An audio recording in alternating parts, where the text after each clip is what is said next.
Palabras de alegría y esperanza. Es el domingo 17 del tiempo ordinario del año B. Las lecturas de Juan 6, 1, 15. Y el comentario es del padre Fernando Armelini. Un buen domingo para todos. Hoy interrumpimos la lectura del Evangelio según San Marcos, que nos ha acompañado desde el inicio del año litúrgico. Durante 5 domingos meditaremos el capítulo 6 del Evangelio según San Juan. Antes de comentar el pasaje que hoy se nos propone, quiero prologar algunas observaciones que nos ayuden a acercarnos correctamente al texto, porque es fácil correr el riesgo de malinterpretarlo y por lo tanto perder el mensaje que el evangelista quiere comunicar. La primera observación se refiere al título que encontramos en algunas de nuestras Biblias: multiplicación de los panes y los peces. Borremos inmediatamente este título porque nos desvía, nos aleja de lo que el evangelista quiere comunicar. Si leemos con cuidado el texto, podemos comprobar fácilmente que no hay ninguna mención a la multiplicación.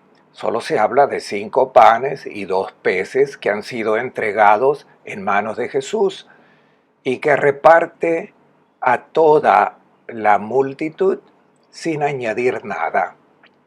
Y para gran sorpresa de todos, esos 5 panes y 2 peces no solo son suficientes para saciar el hambre de toda esa gente, sino que además sobran muchos, pudiendo llenar 12 cestas con el pan que sobra. Eso es todo. Así que borremos de nuestra mente esas escenas que hemos visto en algunas películas donde Jesús aparece como un hábil mago que saca de la cesta panes y peces y esta cesta nunca se vacía. Estas multiplicaciones no tienen nada que ver con la señal que Jesús propone hoy. Segunda observación. En los evangelios, esta historia se repite 6 veces y no hay 2 iguales. Una dice que 7 panes fueron entregados a Jesús, otra que había 5 panes y 2 peces. Una dice que estaban en el desierto, la otra dice que había hierba verde, una dice que había 4.000 y el otro 5.000 los que comieron esos panes. Uno habla de 12 cestas recogidas, el otro de 7. No hay 2 iguales. Digámoslo de inmediato, ¿cómo se debe entender? No son 6 episodios diferentes, sino de 6 relecturas de la misma señal hecha por Jesús, una señal tan llena de mensaje que los 4 evangelistas sintieron la necesidad de presentarlo, y Mateo y Marcos lo presentan 2 veces porque quieren que el mensaje de la señal sea entendido y completo. Tercera observación. Quiero mencionar algunas preguntas que se hacen los no creyentes, pero que también surgen en nosotros cuando leemos esta página con calma. ¿Cómo es posible que 5.000 hombres fueran detrás de Jesús con sus mujeres y sus hijos? Marcos en el capítulo 8 nos dice que durante 3 días le siguieron. Juan, lo iremos en un momento, dice que le siguieron a la montaña. Como crónica es realmente improbable. Y luego, ¿cuántas horas debió tardar Jesús en repartir esos panes y esos peces a esa inmensa multitud?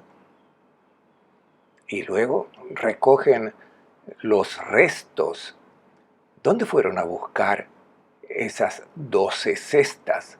¿Las habían llevado vacías? ¿Y cómo es posible que solo un niño se quedara con los 5 panes y los 2 peces? Sabemos que los niños son los primeros en comer todo. Este detalle no es verosímil. a no ser que se trate de un niño anoréxico o de un niño simbólico. En definitiva, no hace falta mucho para concluir que los evangelistas no nos están contando un hecho material, sino que nos presentan una página de catequesis hecha de imágenes bíblicas bien conocidas por sus lectores y que nosotros también trataremos de entender. Una última observación. El problema al que el relato quiere dar respuesta es el hambre material, no el hambre espiritual. En los siguientes domingos se nos propondrá el discurso de Jesús sobre el pan de vida, y allí hablaremos del alimento de la vida que es la palabra de Dios, la sabiduría que viene del cielo. Y al final del capítulo también oiremos hablar del pan, y solo al final sobre el discurso del pan eucarístico, pero no hoy. Hoy Jesús quiere enseñarnos a hacer un milagro para eliminar el hambre en el mundo. Nos gustaría que hiciera este milagro haciendo llover maná del cielo, multiplicando el pan. En cambio, no lo hace. Nos enseña a nosotros a hacer este milagro. El hambre debe desaparecer del mundo y quiere que seamos nosotros los que hagamos este milagro. Dicho esto, oigamos cómo comienza el relato. Jesús pasó a la otra orilla del mar de Galilea, el Tiberíades. Le seguía un gran gentío, porque veían las señales que hacía con los enfermos. Jesús se retiró a un monte y allí se sentó con sus discípulos. Se acercaba la Pascua, la fiesta de los judíos. Ya dije antes que para captar el mensaje que nos quiere dar el evangelista, tenemos que prestar mucha atención a las referencias bíblicas que introducen este relato. Y la primera de estas referencias es la Pascua judía. Se acercaba la Pascua, la fiesta de los judíos, y como sabemos, la Pascua es la celebración del paso de Israel de la tierra de la esclavitud a la tierra de la libertad. El evangelista está diciendo, presta atención, porque en esta narración Jesús se presenta como el que quiere realizar un éxodo en el que tú estarás involucrado. Veamos estas referencias al éxodo. Jesús se dirigió a la otra orilla del mar de Galilea. En Galilea no hay mar, sino un pequeño lago que Lucas llama Limne, lago. ¿Por qué el evangelista Juan lo convierte en un mar? Un mar que Jesús cruza al igual que Moisés cruzó el Mar Rojo seguido por todo el pueblo.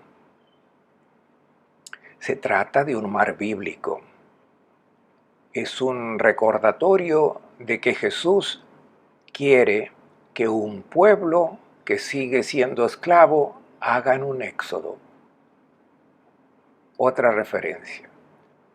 Una gran multitud siguió a Jesús porque vio los signos que realizaba. Es exactamente lo que ocurrió con Moisés. El pueblo de Israel le siguió, confiaron en él porque vieron los signos que venían de Dios. Jesús también inspira confianza a los que quieren seguirle, a los que viven en una tierra que no es el reino de Dios, es el reino del maligno. Quiere sacarlos de allí y confían en él porque realiza señales que solo pueden venir de Dios. Última referencia al Éxodo. Jesús sube a la montaña, igual que Moisés. No es una montaña material. 5.000 hombres con mujeres y niños no le siguen una montaña material. Es la montaña bíblica. La montaña es el lugar que indica el encuentro con Dios. Jesús introduce a todas estas personas a las que quiere que hagan un éxodo y las introduce en los pensamientos de Dios. Si no subes a esta montaña, si no te dejas involucrar en los pensamientos, proyectos y planes de Dios, te quedarás en la tierra de la esclavitud. El evangelista está diciendo, ten cuidado porque te estoy hablando de un éxodo que ahora tienes que hacer. Jesús te quiere sacar de la tierra donde te encuentras, que está dirigida por el maligno, donde todos se sienten esclavos, donde existen las pasiones, la envidia, la lujuria. Te quiere sacar y llevar a una tierra donde se vive como hijos de Dios. Intentemos preguntarnos, ¿el mundo en que vivimos sigue los diseños de Dios o es todavía el maligno que domina este mundo y esta sociedad? Preguntémonos, ¿cuál es nuestra realidad? ¿Cómo se distribuyen los bienes necesarios para la vida del hombre? ¿Cómo se relacionan los hombres con la creación? ¿Según el plan del Creador o se dejan llevar por una codicia insaciable?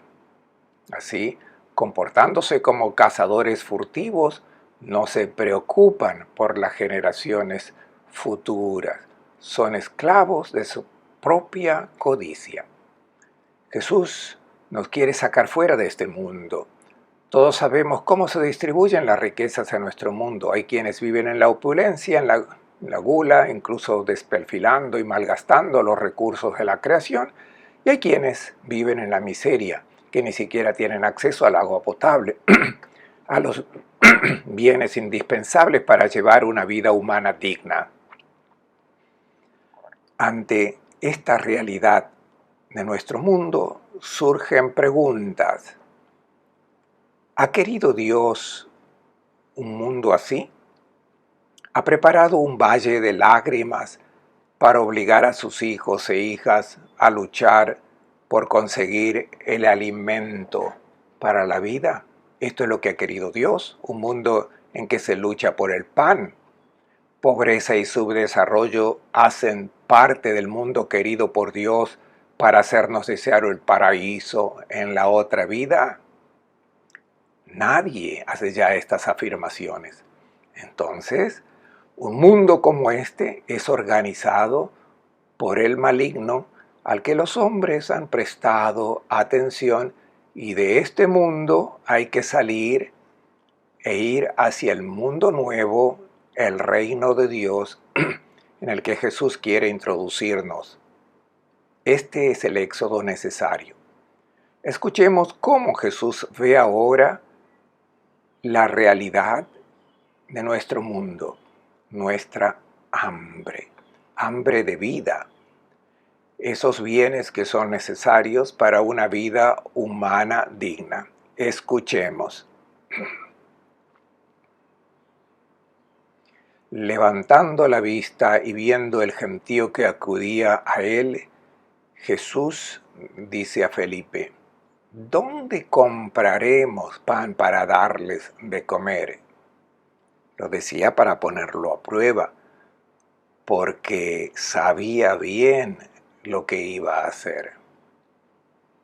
Felipe le contestó, 200 monedas de pan no bastarán para que a cada uno le tocase un pedazo.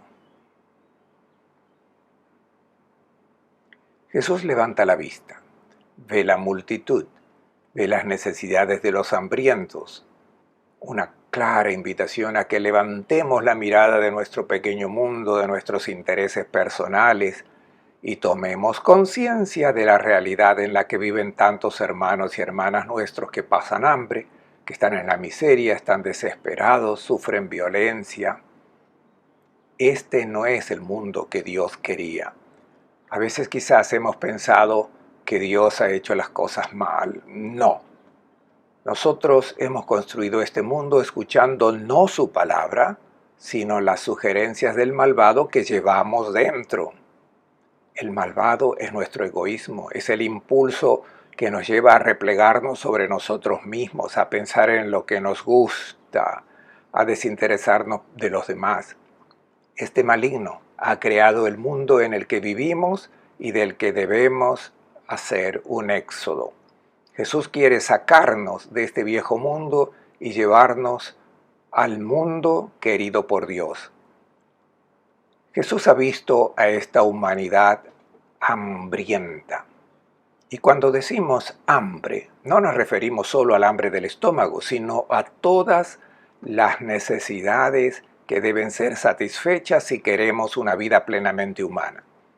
La vida del enfermo no es plenamente humana, tampoco la del que está solo, abandonado, del que carece de afecto, del que no conoce la justicia, del que no tiene casa ni trabajo, del que no puede formar una familia. Todas estas necesidades son el hambre que está presente en la humanidad. ¿Cómo responder a todas estas formas de hambre para que la humanidad quede realmente saciada? Veamos cómo aborda Jesús este problema. Se dirige a Felipe y le pregunta, ¿dónde podemos comprar lo que necesitamos para saciar esta hambre? Jesús parte de nuestra forma de pensar, que es comprar, ir al vendedor. Nuestra lógica es la del mercado. Tiene que haber intercambio, porque si no hay intercambio, morimos, nos quedamos con lo que tenemos, pero no es suficiente para saciar toda nuestra hambre. No somos autosuficientes, estamos bien hechos. Necesitamos estos intercambios de dones con nuestros hermanos. Pero ¿cuál es el problema? La lógica que regula estos intercambios, la del mercado, es decir, quien tiene la mercancía escudriña las necesidades y después pone el precio. Cuanto más aumenta la necesidad, les favorece porque le permiten aumentar el precio. Esta es la lógica del mercado que crea el mundo en que vivimos. De hecho, el evangelista dice que Jesús habló de comprar y vender con Felipe para tentarlo, es decir, para hacerle recuperar la conciencia que con nuestra compra y venta, con la búsqueda de nuestro propio interés, que es la regla del mercado, sale a relucir ese mundo injusto que todos conocemos bien. Y es que los bienes son una tentación. Nuestro instinto nos dice que nos apoderemos de ellos, que los acumulemos, que los guardemos para nosotros, como mucho que lo compartamos con los miembros de la familia, pero luego incluso en la familia, cuando se trata de dinero, empiezan las divisiones y las desavenencias. De hecho, la primera carta a Timoteo dice que la avidez del dinero es la raíz de todos los males del mundo. Y Jesús pone a prueba a Felipe, porque lo quiere hacer salir de esta lógica del mundo viejo.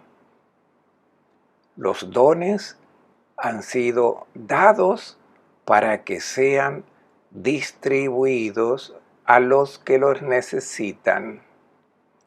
¿Cuál es la perspectiva que Jesús quiere presentarnos ahora, que es la de Dios?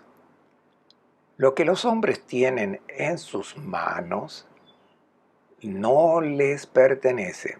La verdad que hay que tener en cuenta es que todo es de Dios y nosotros estamos administrando bienes que no son nuestros. Dios nos lo ha dado, no para que se los demos a nuestros hermanos, sino para que los entreguemos a los que están necesitados. Esta es la lógica de Dios. La lógica del mercado es la que rige nuestro mundo y es una lógica en bancarrota, genera guerras, refugiados, llanto y luto, y ese llanto y crujir de dientes del que no acepta la lógica del banquete gratuito al que todo hijo e hija de Dios está invitado. Estimulado por Jesús, Felipe da un paso adelante y empieza a pensar. Dice que al menos esos inútiles que tienen mucho dinero deberían acordarse de dar un poco de limosna. Y hace una propuesta. Dice, para solucionar el hambre de toda esta gente, 200 denarios de pan no son suficientes ni para dar un trocito a cada uno. Es una solución asistencialista. La limosna es esa propuesta que en el Evangelio de Juan se pone en boca de Judas. ¿No se podría vender por 300 denarios este perfume de nardo y luego dar ese dinero a los pobres? Sí, hay que ayudar a los pobres, pero la limosna no es la solución. Es un retroceso momentáneo en este mundo injusto, pero no es el nuevo mundo. Jesús quiere un mundo donde la limosna no tenga sentido, porque la limosna siempre presupone que uno se enriquece, acumule y luego de vez en cuando deja caer algo. Provisoriamente no dejamos que los pobres se mueran de hambre, pero este no es el mundo que quiere Dios. Estos 200 denarios se acaban y la limosna no resuelve el problema. Por lo tanto, la propuesta de Felipe no nos saca del mundo viejo. No se produce el prodigio del nuevo mundo en el que se sacia toda forma de hambre. En el Evangelio de Lucas se propone otra solución de parte de los 12.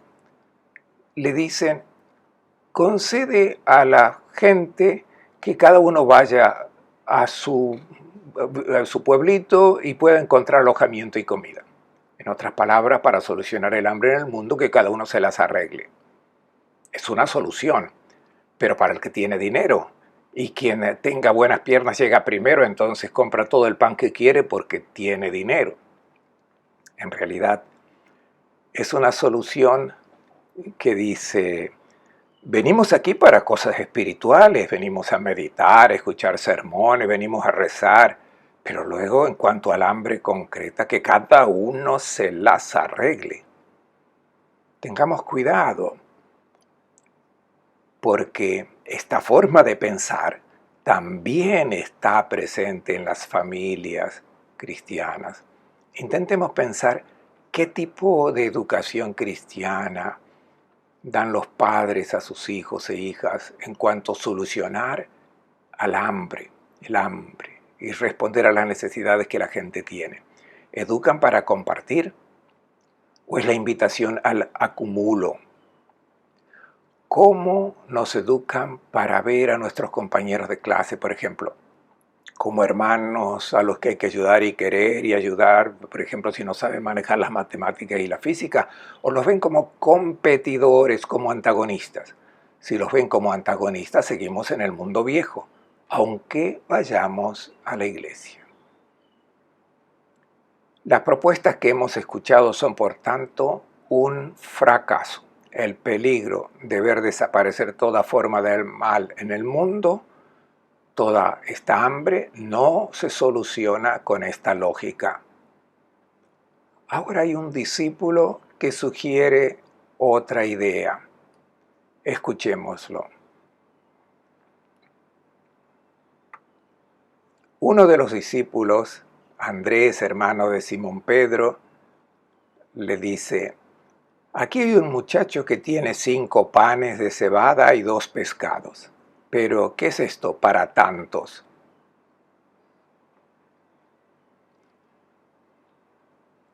La tercera propuesta para resolver el problema del hambre es sugerida tímidamente por Andrés, hermano de Simón Pedro, y la solución que propone es diferente a comprar. Dice, hay un niño aquí que tiene 5 panes de cebada y 2 peces. Luego se da cuenta que ha dicho algo sin sentido porque inmediatamente agrega, pero ¿qué es eso para tantos? Notemos que es solamente el evangelista Juan el que presenta a este niño y además agrega que el pan que tenía era de cebada, el pan de los pobres, no el pan de trigo. ¿Cómo se explica que mientras todos han comido sus provisiones, que todos ya hayan terminado no teniendo nada más, y es solo este niño el que tiene 5 panes y 2 peces? El detalle del niño es realmente irreal porque sabemos que los niños son los primeros en consumir todas las provisiones. Por lo tanto, no es probable que entre tanta gente solo este niño haya guardado 5 panes. Como decía antes, o se trata de un niño anoréxico o este niño es un símbolo.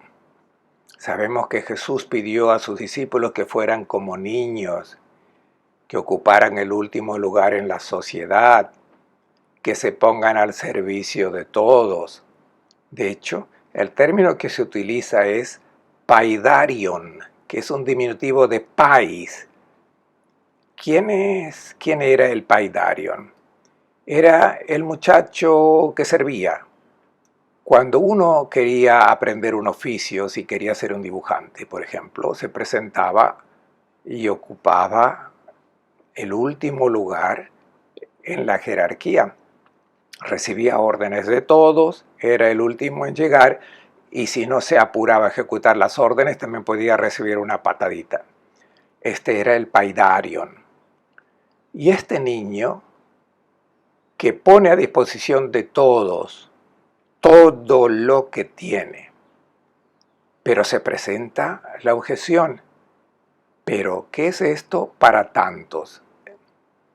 Es decir, está muy bien el compartir, es bueno poner todo en común, pero Andrés dice, no da resultado, la comida es escasa, la multitud es inmensa.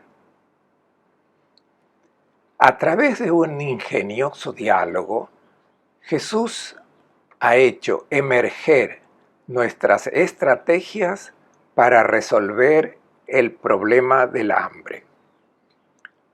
Son estas nuestras estrategias que el evangelista ha puesto inteligentemente en boca de los discípulos, pero esos discípulos somos nosotros, somos los que razonamos exactamente igual que ellos. Y ante la propuesta de repartir los bienes, pensamos inmediatamente que es una propuesta no viable, que no tiene sentido. Escuchemos ahora la solución de Jesús y prestemos mucha atención porque nos está enseñando a hacer un milagro, a poner fin al hambre en el mundo.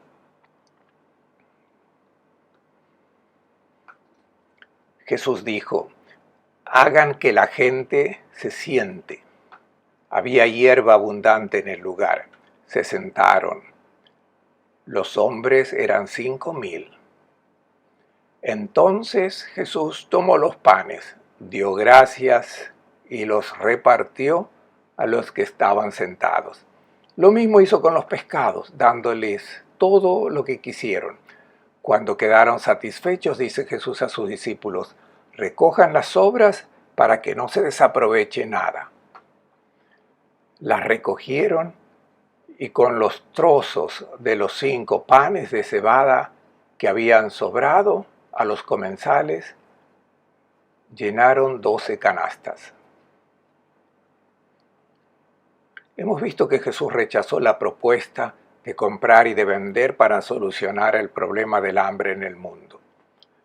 Si el intercambio de bienes se realiza según los criterios de la lógica del mercado, nace una sociedad en la que hay llanto y estridor de dientes.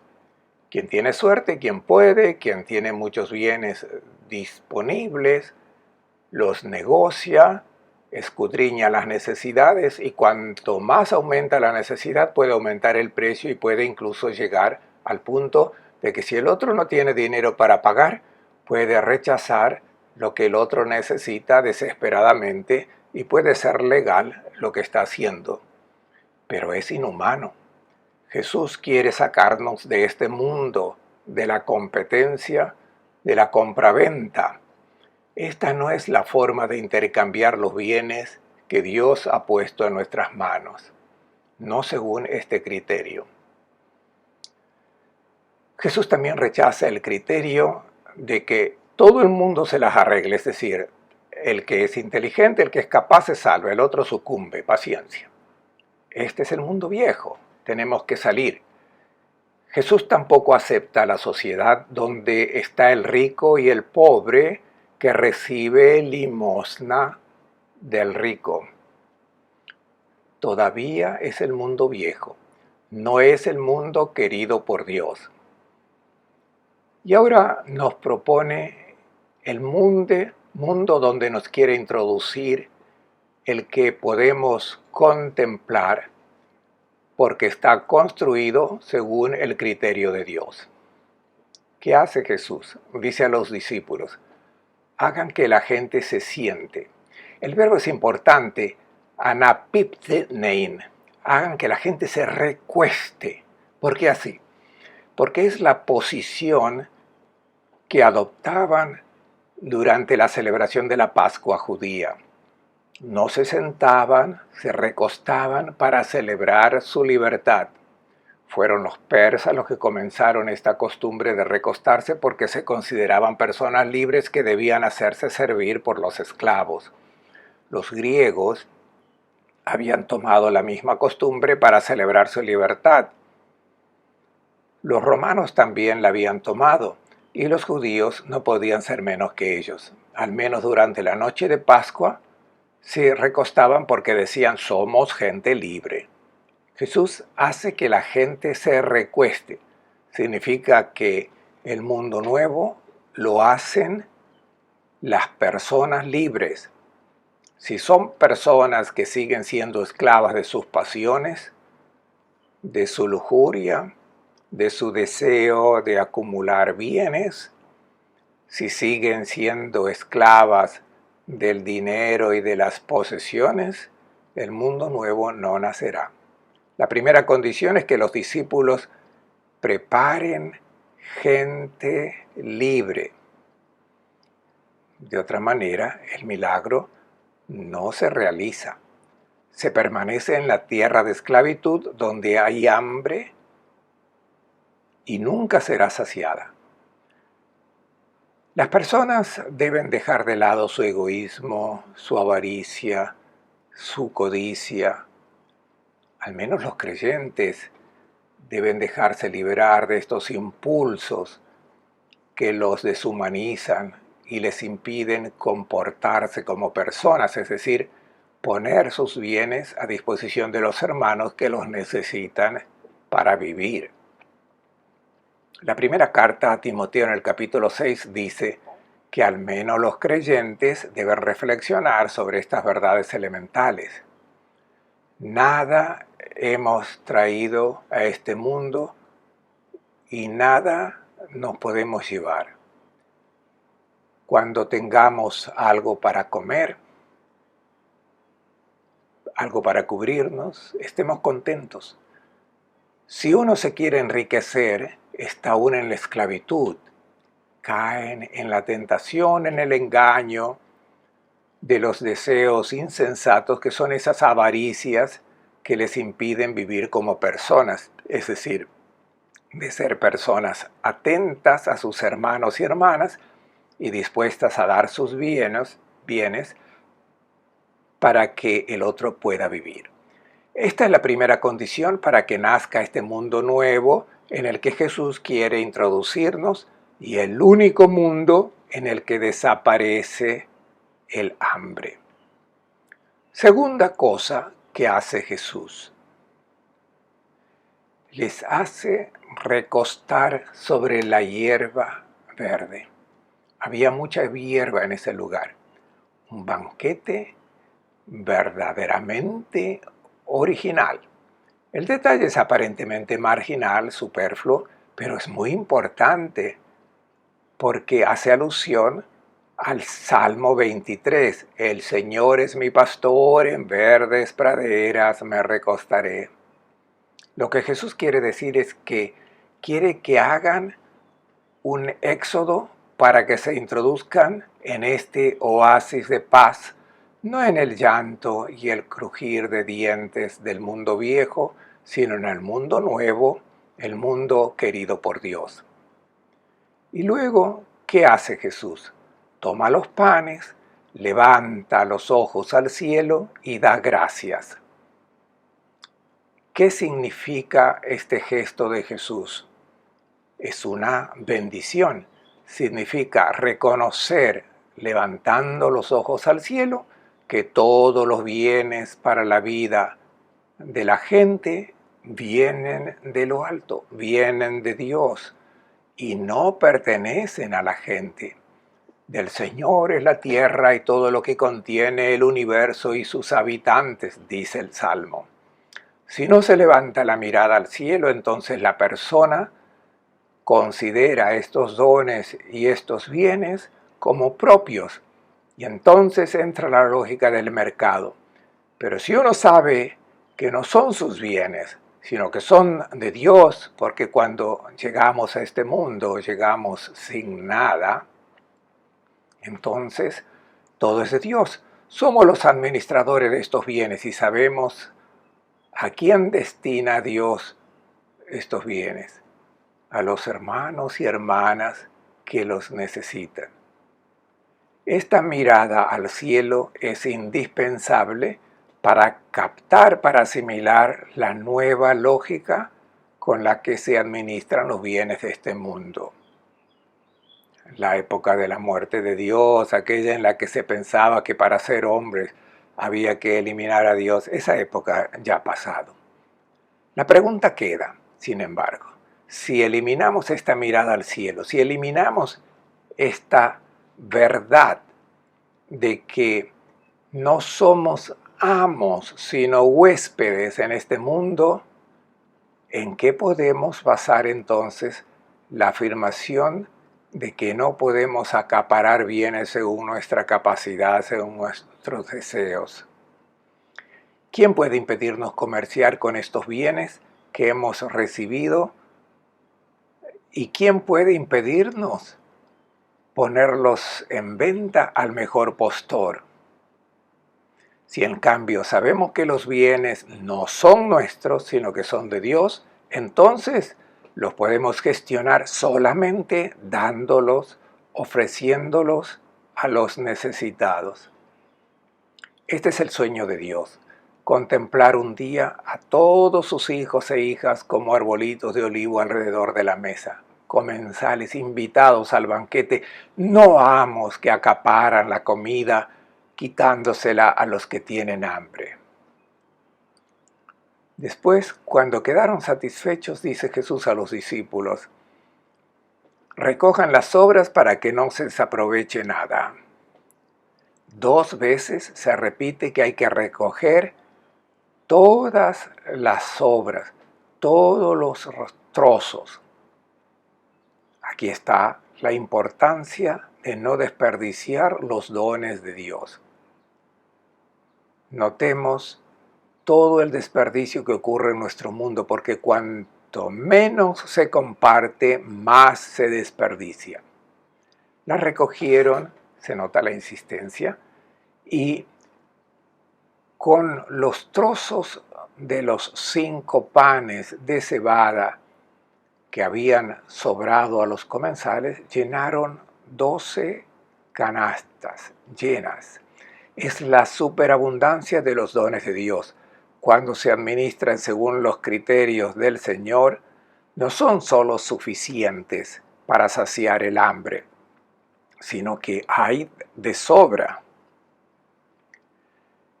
Escuchemos ahora lo que la gente entendió de la propuesta hecha por Jesús.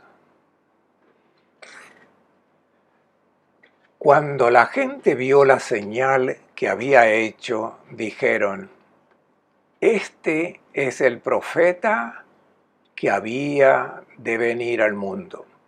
Jesús, conociendo que pensaban venir para llevárselo y proclamarlo rey, se retiró de nuevo al monte, él solo.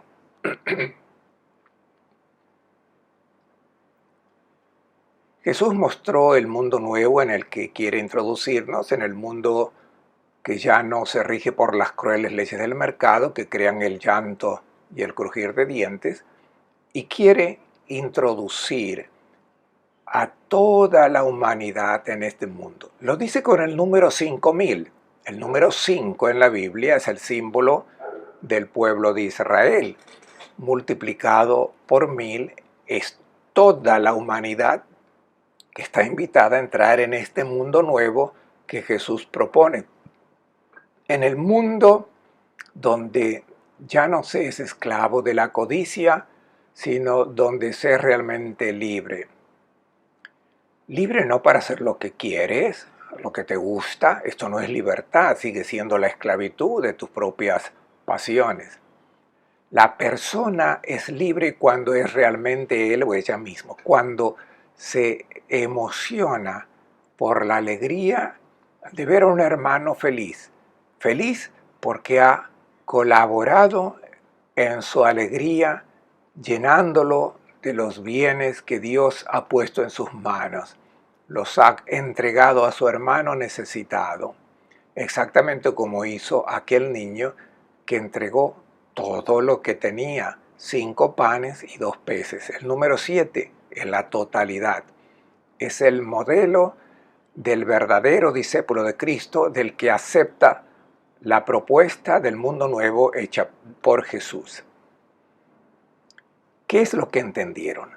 Jesús les ha mostrado todo esto y la gente no entendió nada. Buscan a Jesús que hace milagros, pero Jesús no hizo el milagro. El milagro lo hizo ese niño. Ellos no quieren mirar al niño porque el niño es el que entrega todo. Es la propuesta de mundo nuevo que hace Jesús, que todos sean como ese niño.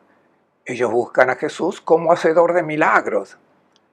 No quieren hacer el éxodo, quieren seguir siendo esclavos de su avaricia.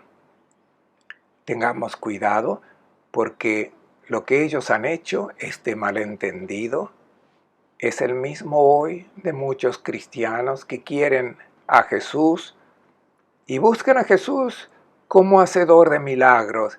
Y Jesús, cuando lo buscan para eso, ¿qué hace? Huye, va a la montaña. Es la incomprensión lo que le hace escapar. De él no se espera la luz que indica al hombre nuevo, al mundo nuevo, la humanidad nueva. Y guay de quitar esta expectativa de prodigios de la mente de la gente, también de los cristianos, porque la búsqueda del propio prodigio hecho por Jesús que llueve de arriba es la razón de la fe de mucha gente todavía hoy. Pero cuando existe esta incomprensión, Jesús huye. Les deseo a todos un buen domingo y una buena semana.